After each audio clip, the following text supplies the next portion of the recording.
চুমা দিতেছে আমার অফিস কিনে হাতে, আমার কাছে ভিডিও আছে। না না না জয় ভাই, এই কাজটি আপনি মোটেও ঠিক করেননি। একজন মেয়ের অনুমতি না নিয়ে তাকে আপনি কিস করতে পারেন না। আপুমনি, আপনি টেনশন করিয়েন না, এই অপরাধের বিচার আমি হাশেম ভাই করে দিচ্ছি। ঠিক আছে, দাঁড়িয়ে যান। Thank you.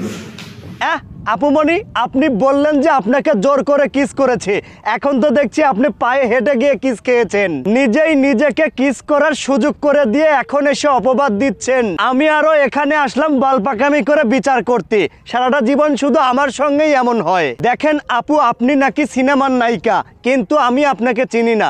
এখন জানি না আমার অডিয়েন্সরা আপনাকে চেনে কিনা, তবে আমি আপনাকে চিনি না।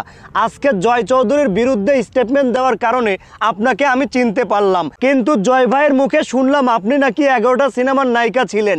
আমি আপনাকে কখনোই দেখিনি।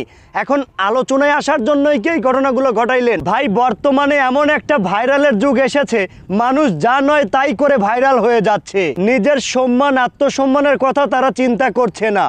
এক একজন এক এক রকমের স্টেটমেন্ট দিয়ে তারা ভাইরাল হয়ে যাচ্ছে। 2 দিন আগে দেখলাম জল্লাদ শাহজাহানের স্ত্রী সোশ্যাল মিডিয়াতে এসে যা নয় তাই বলে সে ভাইরাল হয়ে গেল। এখন এই সিনেমার নায়িকা, সে নাকি 11টি সিনেমা করেছে, অথচ আমি তাকে দেখিনি।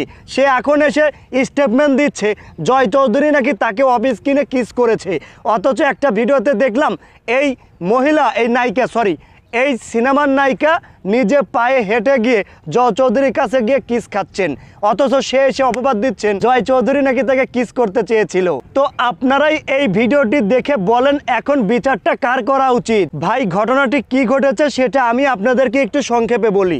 ইনি নাকি সিনেমার নায়িকা, আমি এনাকে চিনি না, এনার নাম নাকি মিষ্টি। তো ইনি 3 বছর আগে জয় চৌধুরীর কাছে একটা ইন্টারভিউ দিয়েছিল, 300 সেকেন্ডের ইন্টারভিউ। সেই ইন্টারভিউর মধ্যে জয় চৌধুরী এনাকে প্রশ্ন করে করে একদম ঘায়াল করে ফেলেছিল। তো এরপর থেকেই নাকি জয় চৌধুরীর উপরে তার একটা রাগ, তার একটা ক্ষোভ। কিন্তু এই ক্ষোভের পরেও কিন্তু গত 3 মাস আগেও জয় চৌধুরীর কাছে একটা ইন্টারভিউ দিয়েছেন এবং নিজে হাত এগিয়ে দিয়ে কিস খেয়েছেন জয় চৌধুরীর কাছ থেকে। তখন কিন্তু তার লাগেনি, এখন এসে তার লেগেছে। তো এই নায়িকা, সিনেমার নায়িকা, একটা সময় নাকি গুঞ্জন উঠেছিল শাকিব খানের সঙ্গে নাকি এর বিয়ে হয়েছে। তো সাংবাদিকেরা যখন তাকে প্রশ্ন করে যে আসলে ঘটনাটা কতটা সত্য, ইনি সোজাসুজি জবাব না দিয়ে বলে এটা গুঞ্জনই থাক।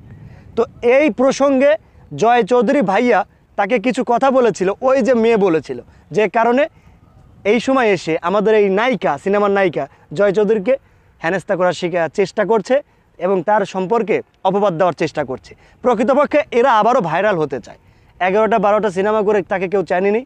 এখন সে সোশ্যাল মিডিয়াতে, ইউটিউব প্ল্যাটফর্মে বা ফেসবুক প্ল্যাটফর্মে এসে বিভিন্ন প্রতিষ্ঠিত মানুষের বিরুদ্ধে স্টেটমেন্ট দিয়ে আলোচনায় আসতে চায়। আশা করি আপনাদেরকে বুঝাইতে পেরেছি।